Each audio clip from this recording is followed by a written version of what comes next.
Bapak Ibu Saudara yang dikasihi Tuhan, bersyukur kita dapat kembali berjumpa di dalam layanan kebaktian online yang mana saat ini akan disampaikan renungan untuk Komisi Perempuan dan Komisi Pria GKP Jemaat Garut.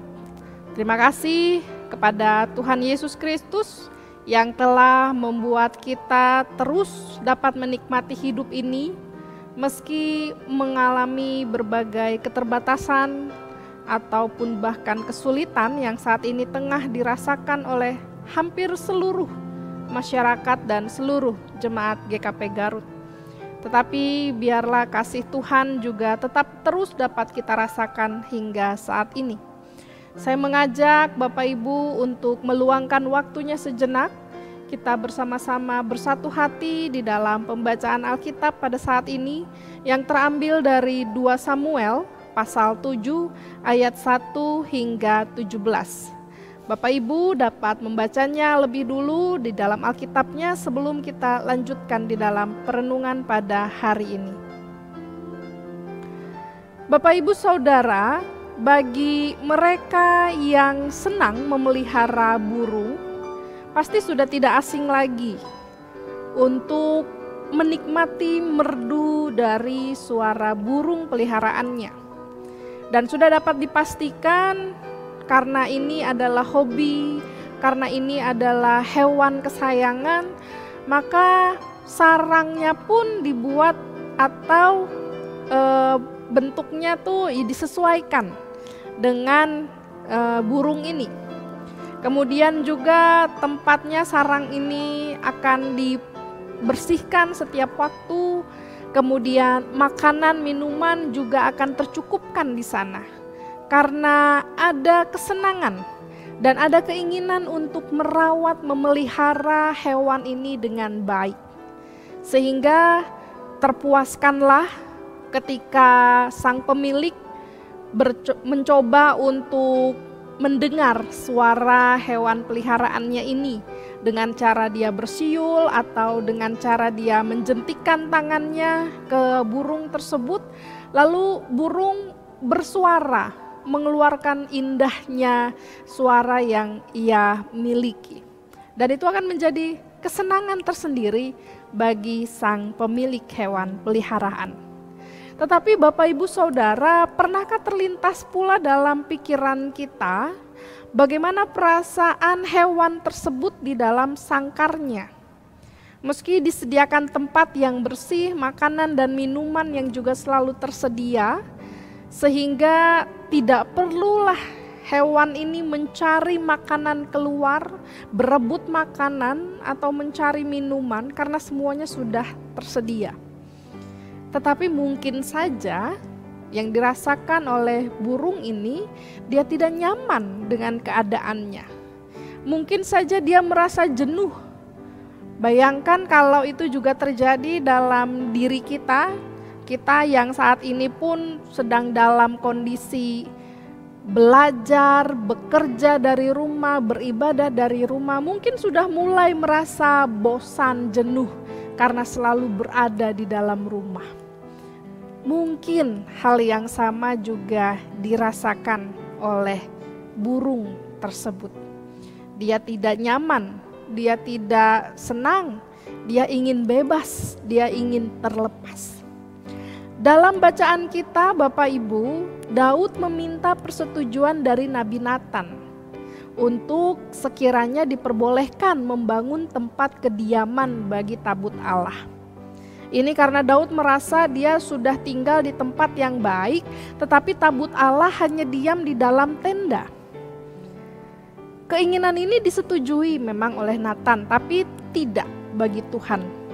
Apa maksud Tuhan menolak keinginan Daud? Tentunya tempat yang akan dibangun oleh Daud, tempat yang lebih baik, lebih kokoh daripada tenda. Tetapi justru Tuhan menolaknya. Bapak Ibu, kalau kita baca di dalam kitab Keluaran pasal 37 ayat 1 sampai 9, itu tabut berbentuk peti agak bersegi panjang yang dibuat dari kayu penaga. Di situ digambarkan seperti apa sih bentuk dari tabut Allah.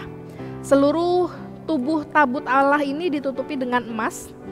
Dan untuk mengangkut tabut digunakan tongkat kayu yang dimasukkan ke dalam lubang gelang-gelang pada keempat penjurunya. Tutup tabut dibuat dari emas dan kedua ujungnya terletak satu kerub yang saling berhadapan dengan sayap yang masing-masing terbuka. Pada saat itu tabut Allah dipandang sebagai tanda kehadiran Tuhan. Sehingga tabut Allah seringkali dibawa ikut dalam peperangan agar Tuhan turut hadir menyertai mereka dan memenangkan peperangan mereka. Saat itu kesan yang dirasakan oleh bangsa Israel adalah asalkan membawa tabut Allah itu keluar, berarti Tuhan ada bersama dengan mereka. Seakan-akan Tuhan ada dalam tabut itu. Seakan-akan bangsa Israel lebih berkuasa atas Tuhan.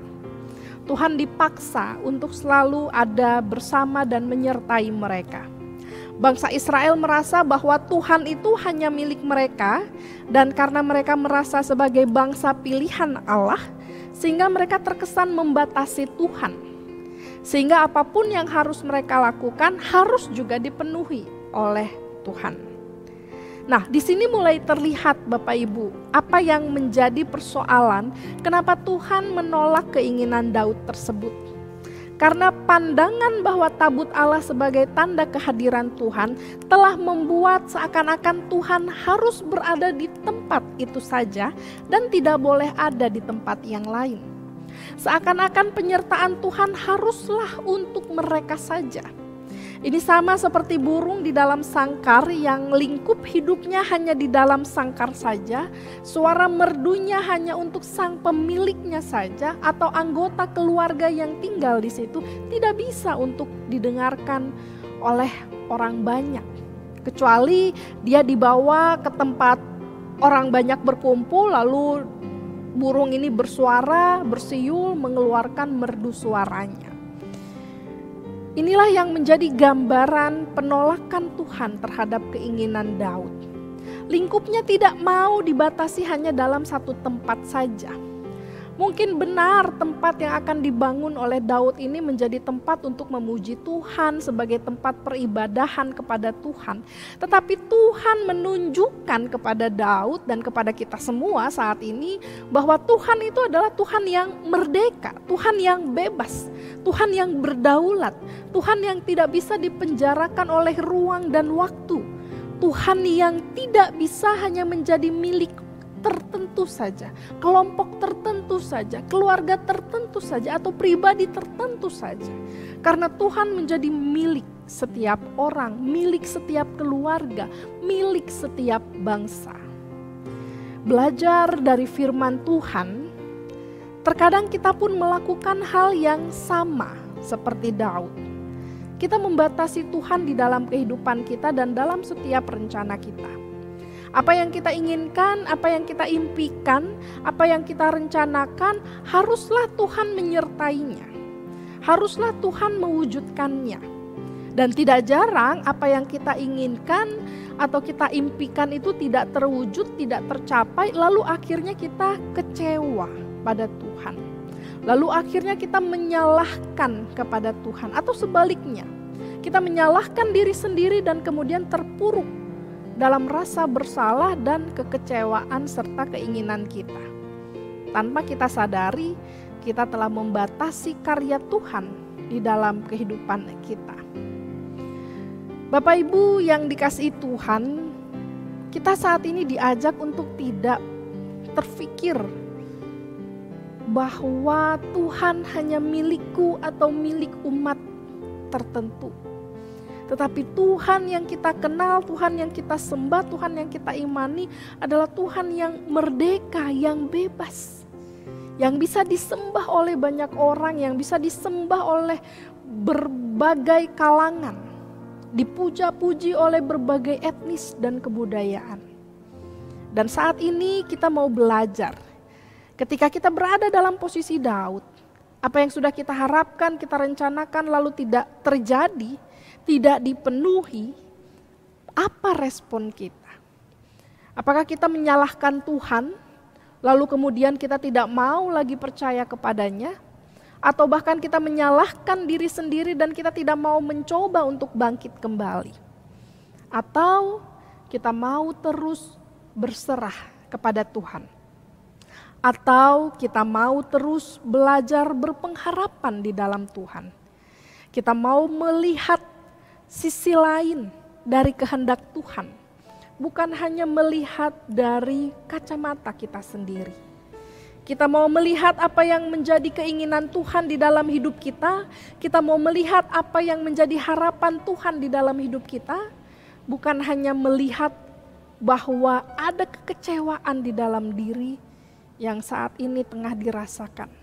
Karena segala rencana, segala pengharapan tidak dapat diwujudkan. Saat ini Bapak Ibu, mungkin kita juga tengah mengalami situasi yang sama.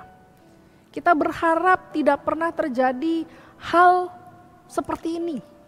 Di mana-mana semua serba dibatasi, bekerja juga menjadi sulit. Keluar rumah juga menjadi ketakutan. Sehingga dampaknya kehidupan rumah tangga secara perekonomian, secara relasi dengan keluarga, secara pendidikan, kerohanian, sedikit terganggu atau bahkan sangat terganggu. Dan pertanyaannya adalah, masihkah kita mau terus memiliki pengharapan di dalam Tuhan? Masihkah kita percaya bahwa Tuhan itu selalu menyertai kita? Ketika Ia menganugerahkan kita akal untuk berupaya dengan cara yang lain, ketika Tuhan memberikan kita berkat-berkat dengan cara yang luar biasa, ketika Tuhan terus menghadirkan orang-orang terkasihi ada bersama dengan kita dalam keadaan baik dan sehat, ketika Tuhan terus memberikan nafas kehidupan kepada kita hingga saat ini, masih mampukah kita untuk bersyukur, berpengharapan di dalam Tuhan?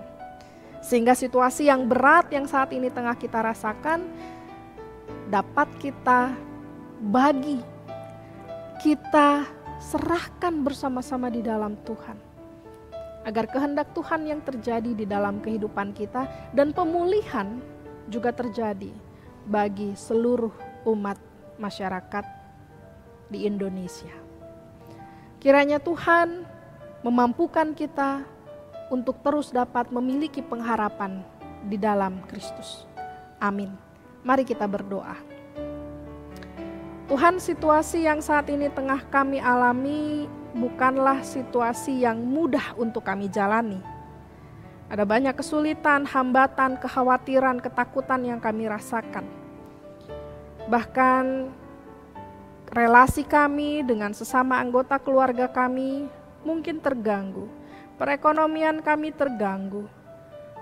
Relasi sosial kami juga terganggu.